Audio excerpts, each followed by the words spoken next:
Hello everybody and welcome back to another video, and in this video we have the Jurassic World Rebirth Micro Adventures Tyrannosaurus Rex playset. Now I recently did a review of the Spinosaurus playset, and obviously because I really like these playsets I had to get the T.Rex one, and I'm probably going to get the Mosasaur when it comes out. I actually thought the Spinosaurus was better. I'd love the Spinosaurus, but this T.Rex one actually might surprise you of how good this actually is. So first we'll take a look at the minifigures as always. So starting off with the Quetzalcoatlus minifigure, which here we have my first Jurassic World Rebirth Quetzalcoatlus. Now paint wise obviously there's not much you can do as it is a minifigure, but the paint that they did do is really good. Honestly, the sculpt on these little minifigures are really nice.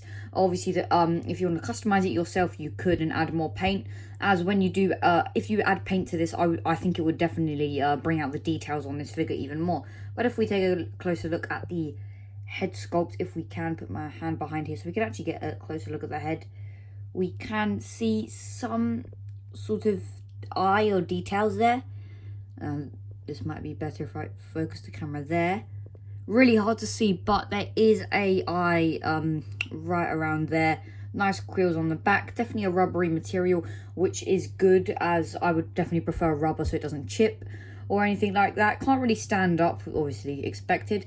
But a very nice Quetzalcoatlus. We'll put that to the side.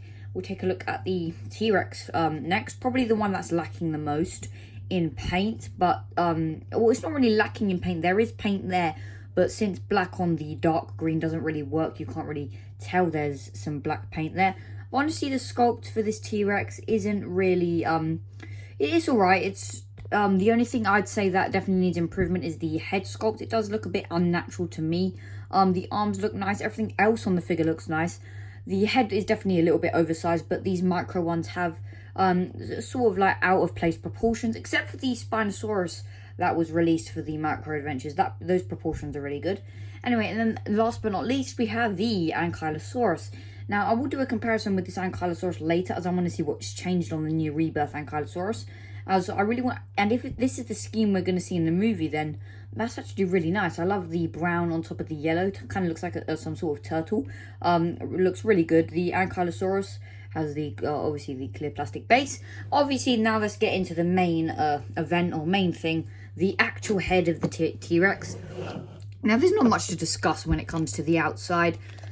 It looks pretty standard. It looks really nice. There's not much to the outside for me. The front definitely does not look the best. The exterior of the Spinosaurus head is definitely way better, but the interior of this T-Rex, let's get ready to actually open it up.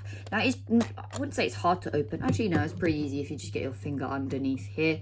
Also, I want to point out that on these teeth especially, the rubber where it goes into, you know, the rubber like comes all the way around, and there's no like gum line. It's all this yellow sort of color. It's a bit unsettling for some people. Me, I'm not really too fussed about it, but it definitely is noticeable. But when you obviously have it from an angle, and the rest of the scenery does distract you from the ugly sort of yellowy teeth. Not yellowy teeth, the ugly sort of unpainted gum. Anyway, so we'll take a look at the actual head now, if I can move my camera upwards so we can actually get a good look at the whole thing.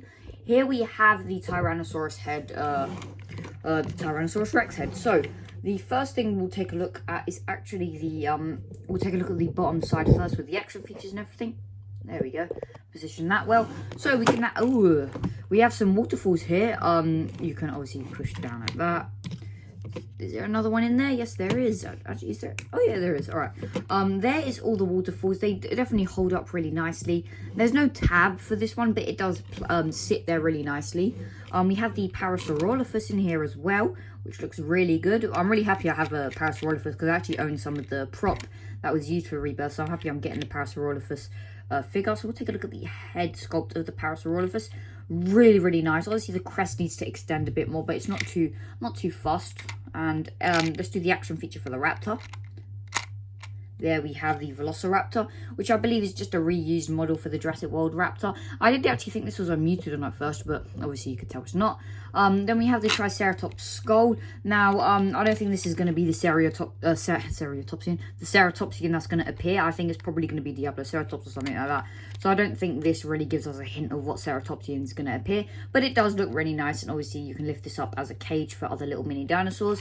And up here we have the rest of the scenery. Really nice leaves. The new TV spot that was given to us, you see the Quetzalcoatlus standing up in some sort of forest area.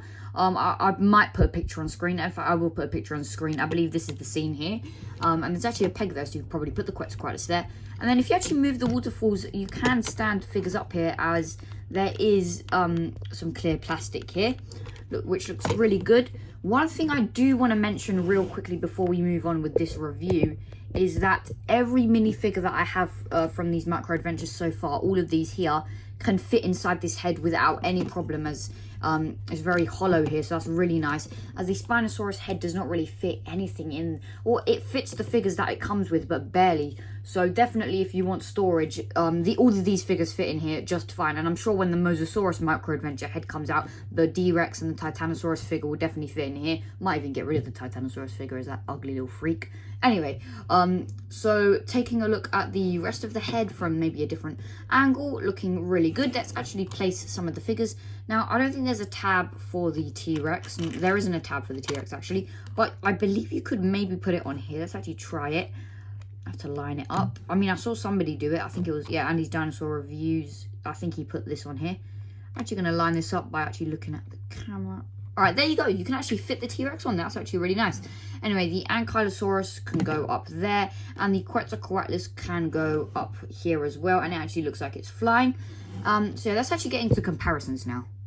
All right, so getting into the comparisons, we'll move the minifigures to the side. We'll open up the Spinosaurus head here. Flip this section up like that. Now, obviously, they do stand differently, and I don't know what the best way to do this is. I might have to zoom out a bit. The quality definitely does. Actually, no, I'll zoom in so the quality looks better. There we have the T-Rex head and the Spinosaurus head next to each other.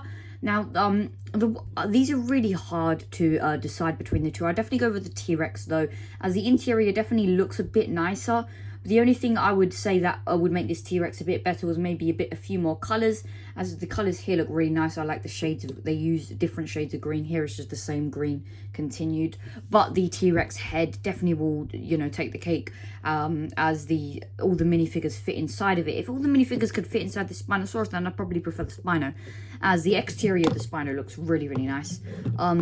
Yeah, comparing the two, the Spinosaurus is obviously bigger in length, but obviously if we try and stand it up like the T-Rex is, obviously the Spinosaurus is longer and the T-Rex has more width. So yeah, the Mosasaurus head is in here as well. We can actually, I would say this actually scales well with the little Parasaurolophus here and the rest of the minifigures, this Mosasaurus. On the other side, we have the Spinosaurus on the other side here, and we do know there's actually 4 Spinosauruses. A shame you cannot take this these out and have like the whole trio. Or actually there's a squad now. But anyway, so yeah, this is the Spinosaurus and T-Rex compared to each other. Now what I do want to do now is, if I get the Ankylosaurus real quick, put all the minis in the middle there. If I get the Ankylosaurus, I'm going to compare it to the old Ankylosaurus mold. Now I know this is a minifigure, but let's see what has changed on the new Ankylosaurus. So we'll take a look at the head of the old Ankylosaurus from the past movies, and the new one. I would say, honestly, it stayed the same actually. I don't think they've changed too much, as normally for Rebirth they have changed designs of most of the dinosaurs, especially for the T-Rex. But I don't think the Ankylosaurus has went through much change. Maybe I think the head here is definitely a bit more elongated, but honestly the Ankylosaurus hasn't changed too much. Anyway, I hope you guys enjoyed this video, and I'll see you in the next one. Peace. Quick thing I did want to mention before I actually ended the video. I know I ended the video, but display wise, when you close this Tyrannosaurus head, the actual head of looks not, the exterior of the Tyrannosaurus head definitely doesn't really look that good, as I wouldn't be displaying the T-Rex head open. I'd display it closed. So on final thoughts, the Spinosaurus and T-Rex heads are, in total, I would say they're probably around the equal amount of how good they are. As shut in the T-Rex head doesn't really look too good, having it on display shut, but having the Spinosaurus head on display shut looks really good. So they both have their flaws and, you know, pros and cons. But if you had to pick up one, go with the T-Rex head. And here's my display, by the way, of Jurassic World Rebirth so far. Oh no, disgusting Titanosaurus there. Definitely gonna have to get rid of that stick. I don't even know why I put it on display, just for a little joke. Anyway, I'll see you guys in the next video, which will probably be maybe a review of maybe that Captive's T-Rex, or maybe the aerial ambush Quetzalcoatlus when I get it soon. I'll see you guys in the next video. And, oh, funny enough, there's some Dominion stickers here. Peace.